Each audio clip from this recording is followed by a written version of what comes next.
Hello, it's the Kinairu. And where am I? I'm under the majestic pecan trees at the Puerto Rican Cultural Center with my friends. And what are we doing here? Well, let me ask you a question. How many times have you gone out in nature and felt wonderful afterwards? Or, and even more interesting question, how many of you are feeling the call of nature? Well, that's what we're here to talk about today. It's called Nature. It's about relationship. And my friends and I are going to share our personal experiences and give you some ideas of how you too can have a relationship with nature. And so our friends include Skye Howell of the Potawatomi and Ottawa nations, and all our friends, they will introduce us later. They will introduce themselves later from our Puerto Rican Cultural Center, who love Ataabey just as much as I do. And I'll tell you that we're so grateful to have so many beautiful voices to speak about nature during this important time. And so we want to show our gratitude not only for the people here, but for their ancestors who came with them, for the ancestors of this land who are supporting us, and for all of nature that is likewise supporting this program today. And so with this song called Soraya, which is basically Taino heaven, we want to give that gratefulness.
Beautiful. Well, we hope that all of our ancestors and the ancestors of this land and Mother Nature accepted our song with as much love as we gave it. So the question is, why this topic? And why this topic right now?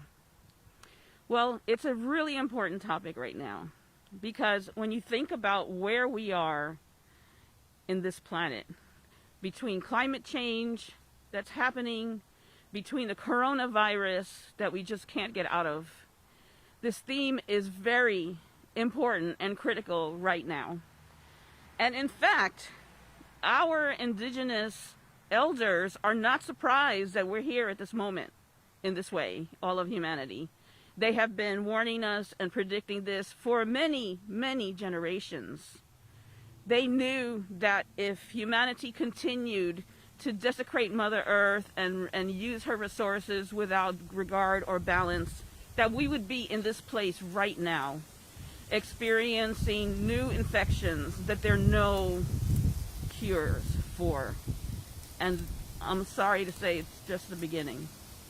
So it is really important to listen to our ancestors, the ones who remembered that the balance with the earth is very important.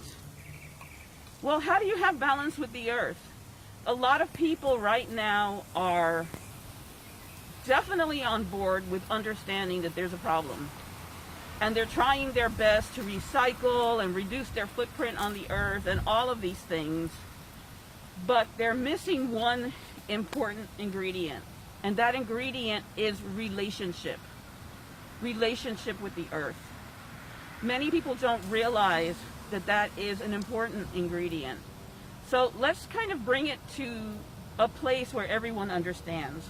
Whether you have parents or loved ones or good friends or siblings, you know that love and the relationship you have with these people in your life is very important. I mean, take a mom, for example, or a dad, right? And they can build your house and keep your house running.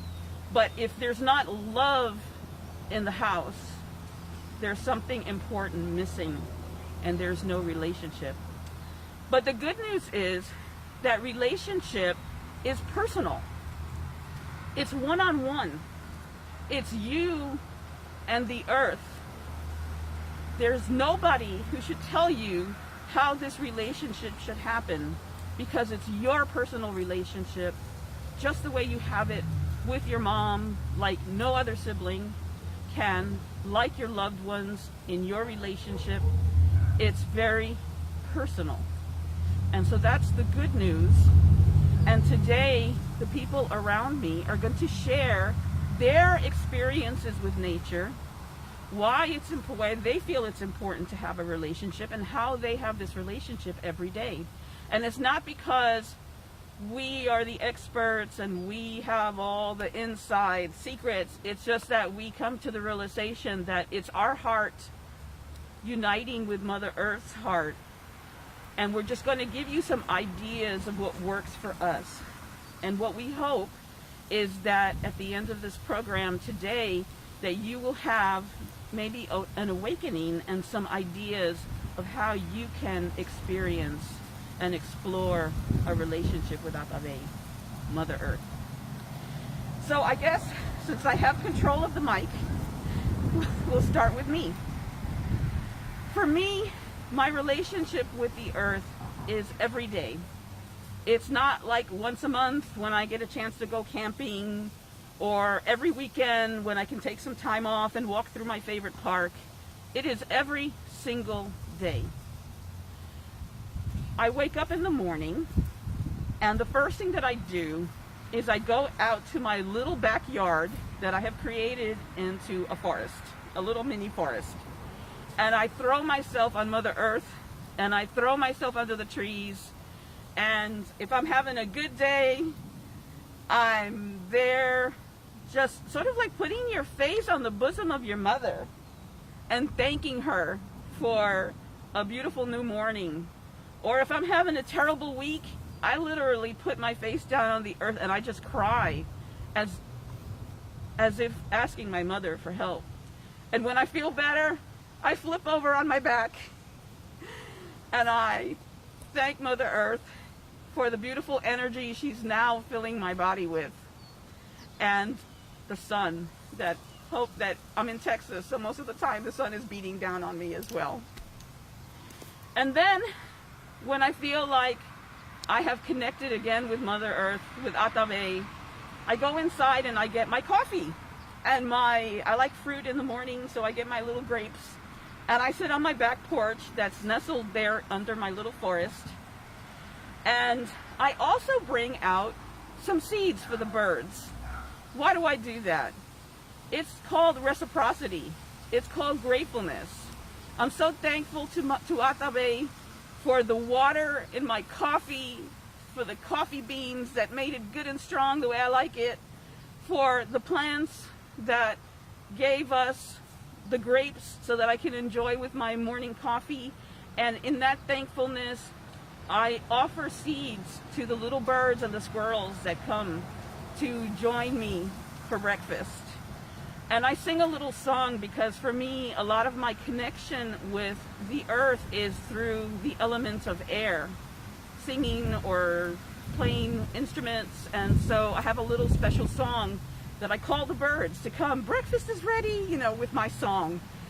And I sit there and I enjoy my breakfast and I watch the birds come and the squirrels. And it's such a beautiful, peaceful time to be with Ataabey. And then when I finish my coffee, I'll pick up a flute or my guitar and I'll sing a song to the birds, and they come to the trees and they sit in the branches and they laugh. They do laugh. Especially the chickadees. If you know what a chickadee sounds like, they laugh. Because takineru, you know, I'm not perfect with my instruments, but I do play with a lot of love. You know, and I discovered that by doing that, I'm actually helping the birds. I learned that when they preen their feathers in the sun, that's helping them get vitamin D into their bodies. They have no other way of getting vitamin D into their bodies. So in some ways, my playing the flute and encouraging them to hang out and be tortured by my music is helping them physically. So that's what I do every morning to have this everyday contact with Ataabey. I'm looking for a relationship and I'm asking for nothing. I'm not asking for a miracle. I'm not asking for help. I'm not asking for anything. All I want to do is be with Ataabey and love her. And that's it. And that's what I'm talking about, relationship. And I'm going to tell you a fun story. So I've been doing this every morning for years. And recently, I had a beautiful experience that it was a particularly tough week. And I went out and I put my little cup of seeds for the birds and the squirrels. And then I went down to my tree because I wasn't planning to come up for a long time. And I was literally lying there, feeling sorry for myself. And you know what happened? The little squirrel, one of the little squirrels, there's 3 of them, one of the little squirrels, instead of going over to his little squirrel feeder and eating the seed that I left him, he came up to the tree branch right above my head, and he stood there for a long time looking at me with concern. And that was the moment that I realized that I had not become a protector of the earth, a caretaker of the earth, you know, someone trying to help the birds, but I became part of their community. They recognized that I was part of them and part of their family. And when I was laying there under the tree feeling so sorry for myself, the little squirrel came and looked at me with tenderness and gave me so much comfort.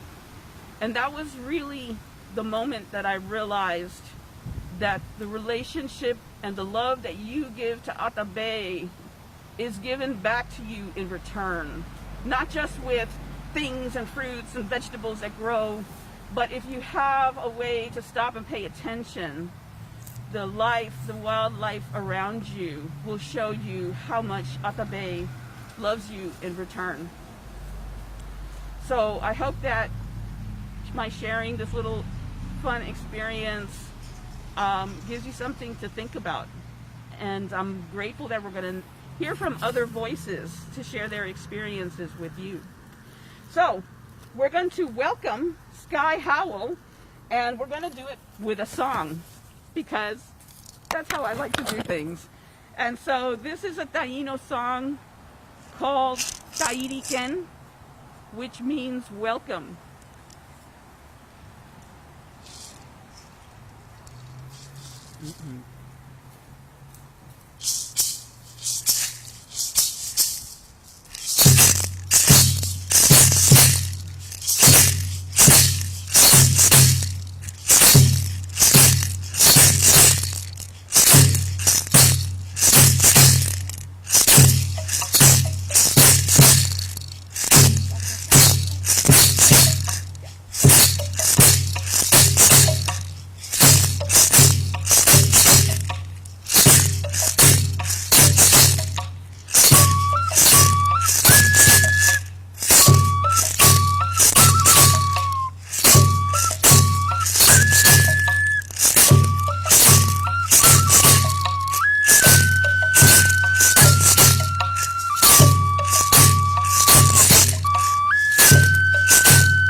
Awesome. Welcome, Skye Howell, Tairikin.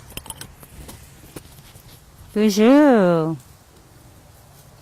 Skye Howell in Desnikas, Potawatomi and Ottawa and Dow.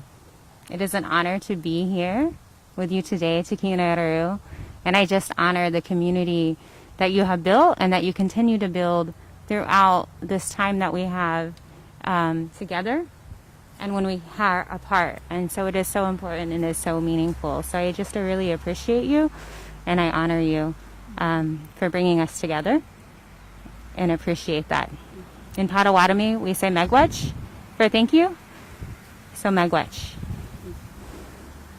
And I honor Rich being a part of this very beautiful community, always being willing to be of support and bringing us this beautiful music, bringing us together and sharing in your time and your gifts with all of us.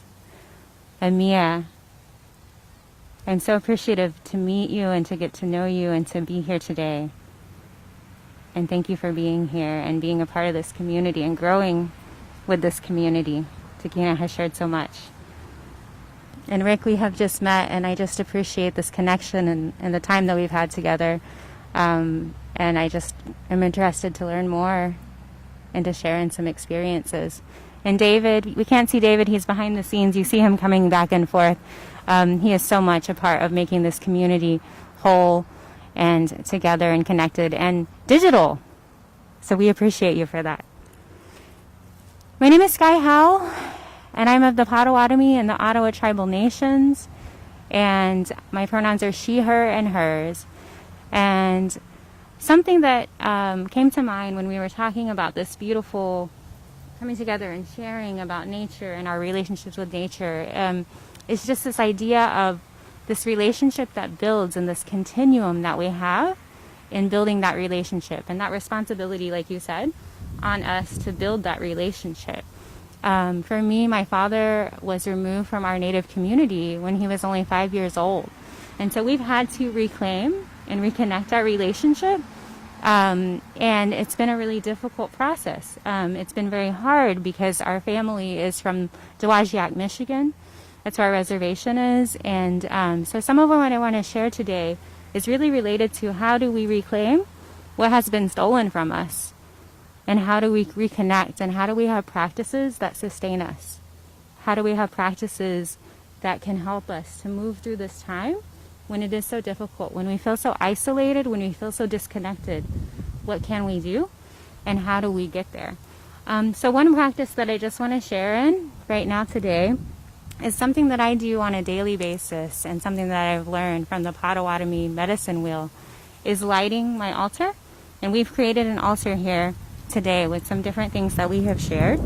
And so we're going to do that to begin with. And so whenever I have my altar at home, my son and I, we light the altar together, and he's 7 years old. And part of the reason why this is so important to me to have these practices is so that my son can understand fully who he is as a white native German boy who is learning about his culture and his heritage. We're learning our language together, our Potawatomi language together. We're learning these practices. And so part of this altar is through the Potawatomi medicine wheel. And so we honor and we invite the spirits from the north, the Medmen Way and the Medmen Way May, the medicine men and women, to heal and protect our communities.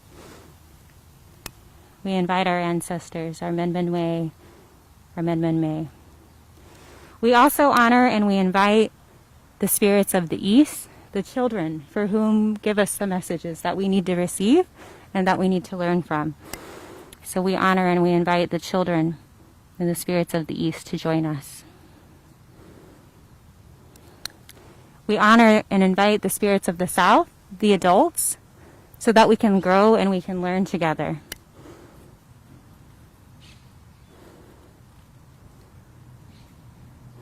And we honor and invite the spirits of the West, the elders, so that way we can be introspective and we can reflect and share in the wisdom that we have together. And when we light this together, we can learn and we can grow and we can not be alone right? We have our ancestors with us, and so that is an important part of our practice. Another piece that I have learned, and it's like what you talked about, Sakina, is grounding ourselves in the earth. And so we want to invite you to, if you're outside, if you can take your shoes off and you want to connect to the ground, if you're inside, wherever you may be, connect to the ground and recognize what it is that is supporting your body right now. What is that's supporting you in this moment? Take time to honor your feet. Take time to honor the earth that you're connected to. If you're not connected to the earth directly, think about all the connections that help to connect your body and support your body. If you're seated in a chair right now, what is it that you feel? What is it that's holding your body? If you're on a couch, if you're on a bed. Not all of us have access to be able to get out to the outdoors and to the nature, but that doesn't mean that we can't ground ourselves, that we cannot appreciate what it is that holds us and that supports us whenever we are seeking to center ourselves and to center our body. And so I invite you to take a deep breath in of peace and to let that breath out and let go of any stress, any anxiety that you might be feeling in this moment. I invite you to take a deep breath in. And if it feels comfortable to you, maybe close your eyes. And when you exhale, I invite you to let go of any pain that you may be holding on to, any concern that you may be having. I invite you to take a deep breath in, and I invite you to connect with all that's supporting your body. If you're connecting to the grass and the earth, I want you to imagine energy flowing from the earth into your feet, into your body, and working its way up slowly. I want you to take a deep breath in and have that energy move up through your calves, up through your knees.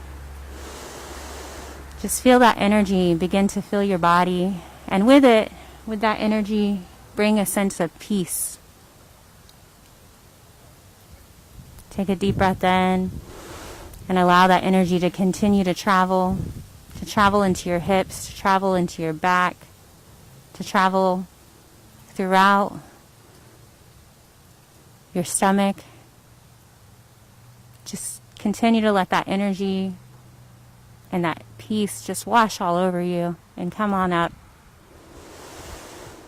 Keep breathing in deeply and bring that up into your heart space. And I invite you, if it feels good to do so, to bring your heart, your hands to your heart and honor that energy that you have. Continue to breathe and bring that sense of peace and that energy through your body, through your arms, down through your hands. Breathe in deeply. Bring it up through your throat, through your shoulders. If it feels good to wiggle your shoulders, move your neck around.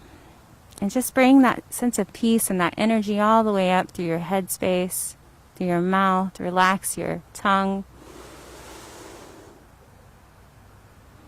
Bring that energy through your ears and out through the roof of your mouth, on through your head. And just bring it on up, all the way up through the top of your head, and allow that energy to fall all the way through. I invite you to take a deep breath in of appreciation for yourself, for everyone that's around you, for those whom you're in community with. Take a deep breath out and relax your body and let go of any distractions that you may be feeling right now. When you feel ready, open your eyes. Look around you. Notice what it is that you see and that you can hear. Right now, we can hear in this beautiful pecan grove the wind flowing through the leaves. We can see the leaves falling. We can feel the warmth of the sun, the coolness of the shade. And just notice what it is that you can feel, that you can hear, that you can see.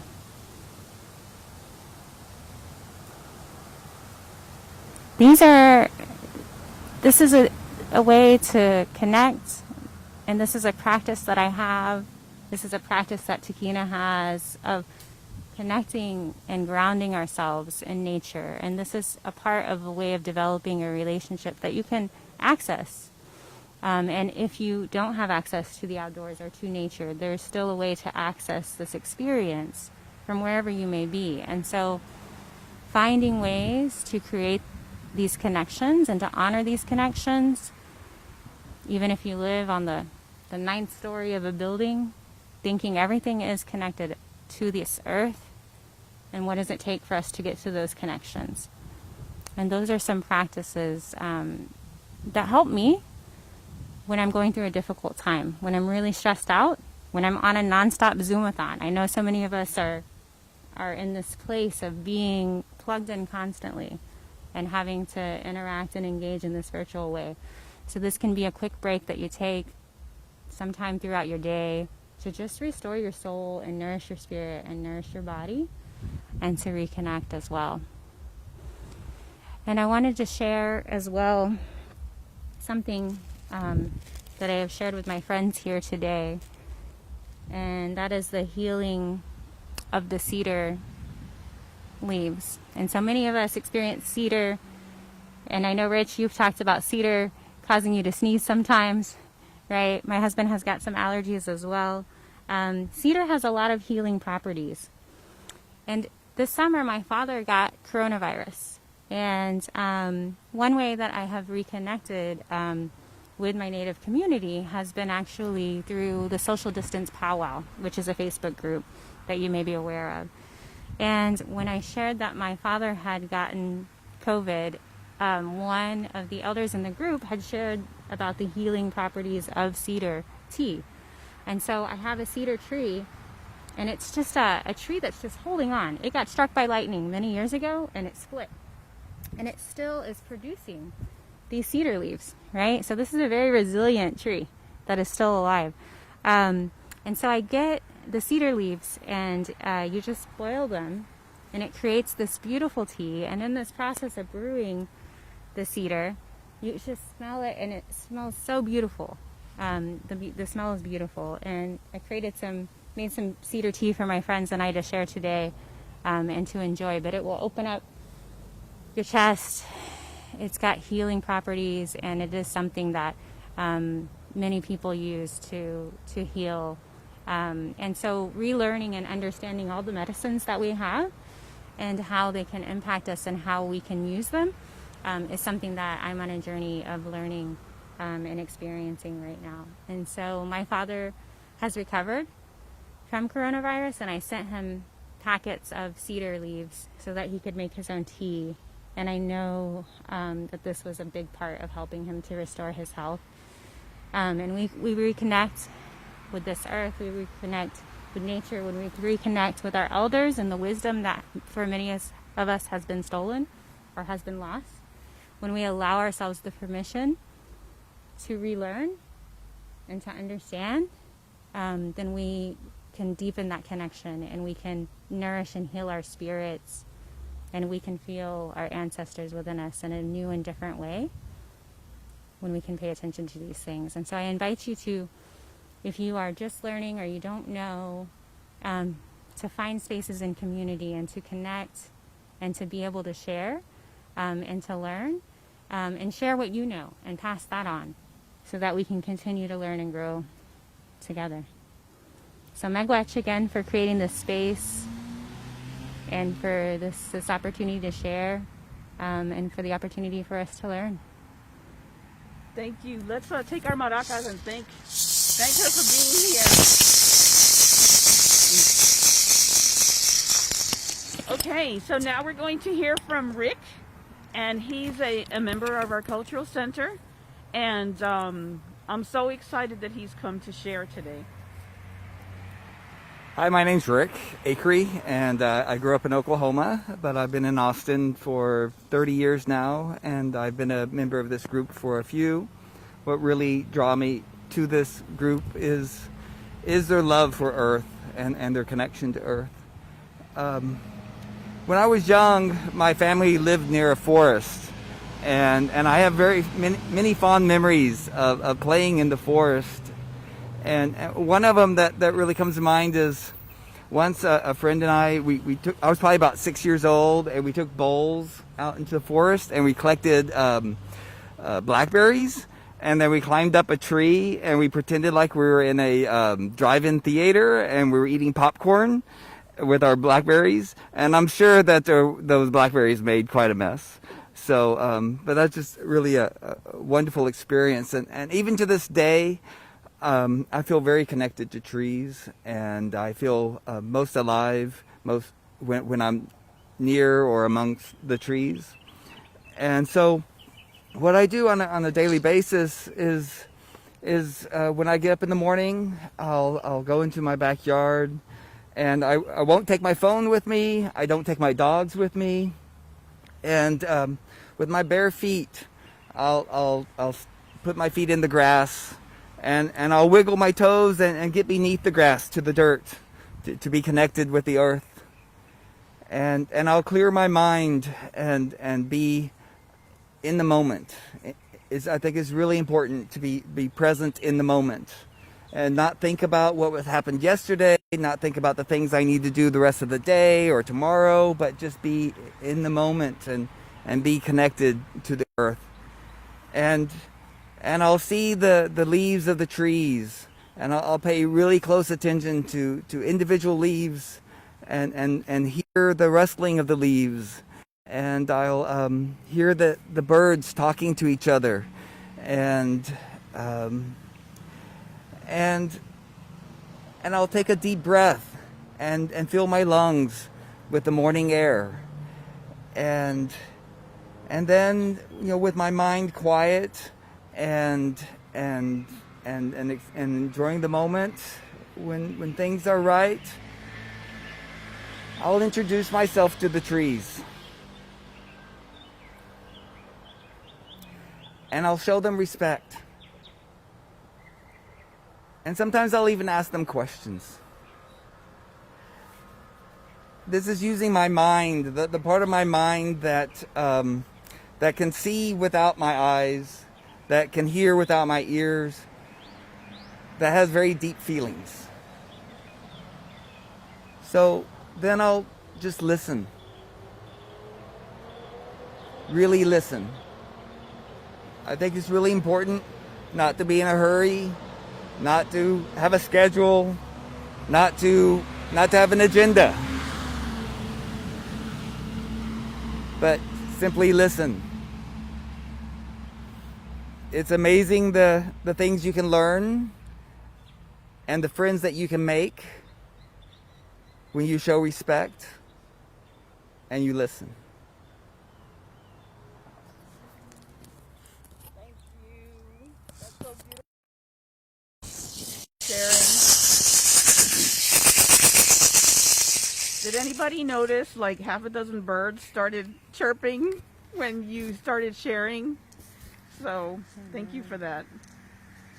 Okay, so we have one more speaker today, and I'm thrilled that everybody's here, but I'm especially thrilled that she's here because she's a teenager, and she is the voice of the new generation.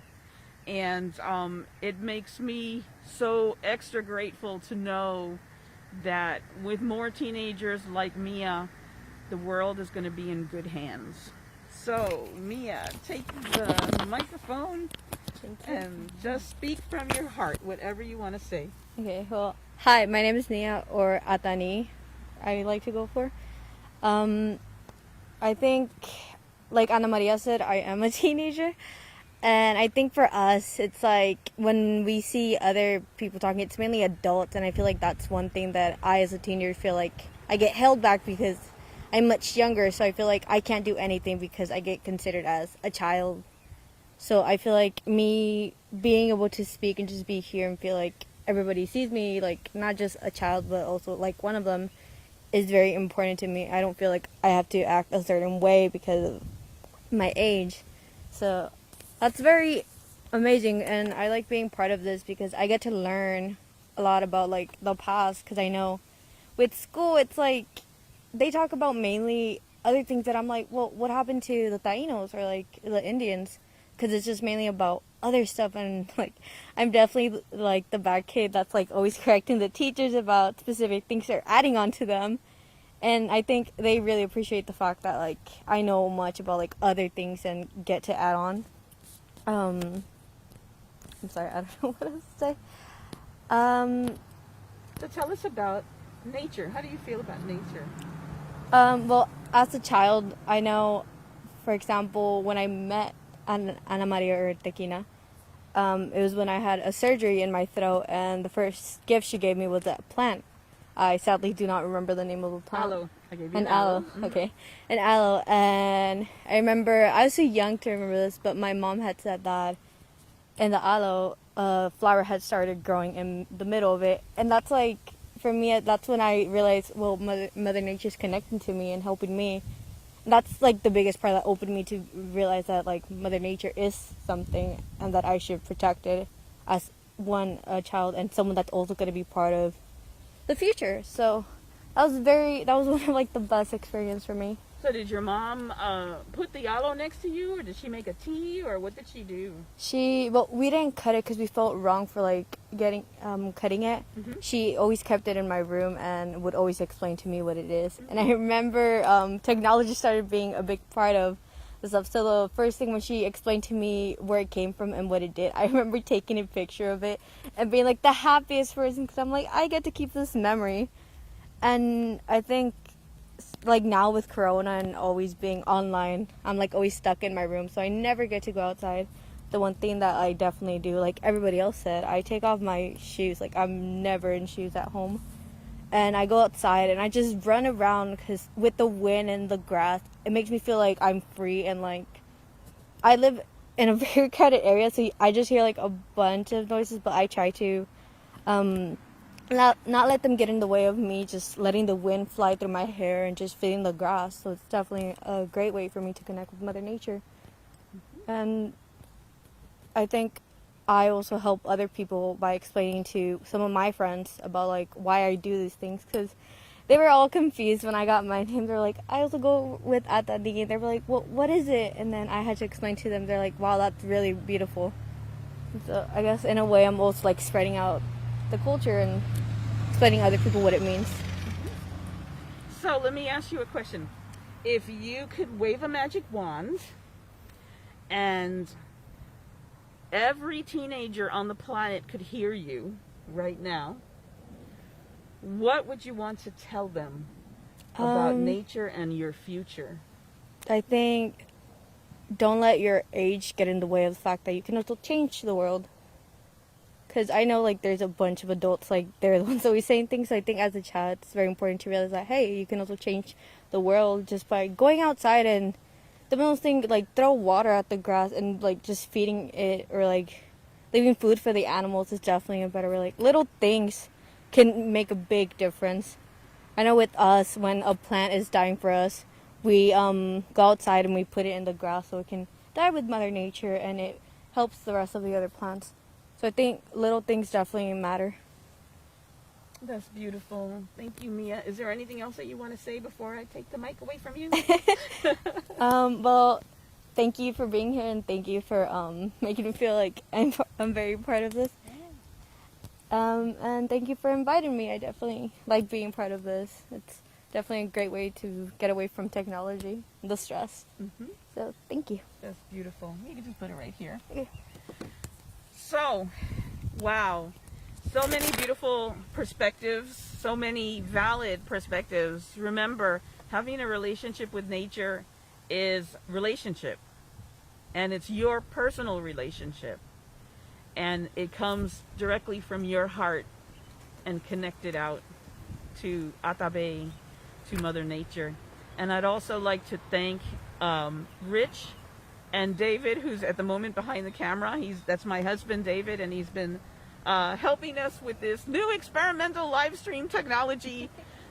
This is the first time that we've actually done a live stream from the grass in front of the Cultural Center, and then he comes running to play the Mayawakan. And so grateful to both of them who have spoken to you today through their music.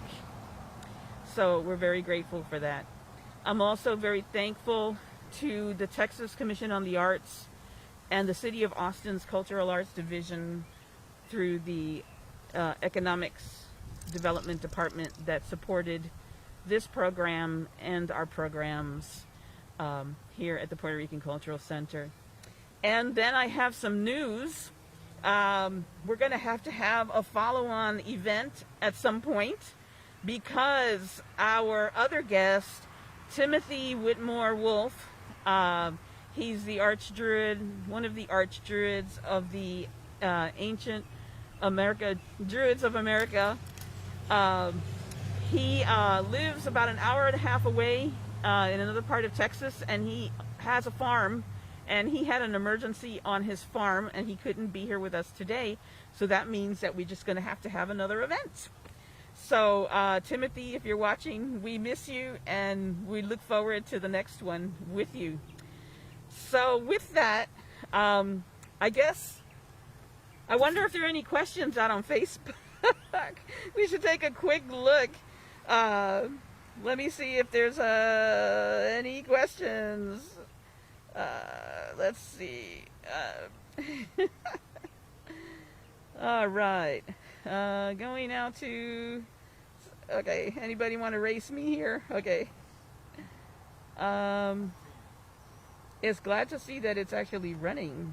So, yeah, like I said, this is our first live stream camera ever, and okay, I'm not seeing any questions. So if there are questions that come up later, we will be happy to answer. I also want to mention that we're starting to grow a small group within the Cultural Center, and it's called Taino and Friends, and we're people that come from all races and all walks and all cultures, and people that are spiritually minded and interested in having dialogue about the connection between humanity and Mother Earth and Spirit. And so we're going to be doing more programs like this. And so if you would like to be part of that group, and we have a little group and we talk on a daily basis, we would love to have you, so just send us a note. So, all right, so with that, we're going to say goodbye with music, because that's what Thinking I Do loves to do, play music. So, okay. All right. And this is going to be a joyful Areito song.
Puerto Rican Cultural Center. We're so grateful that you joined us today. We hope that this sharing is helpful to someone, and reach out to us in a private note if you have something you want to share or if you got questions. So, bye-bye.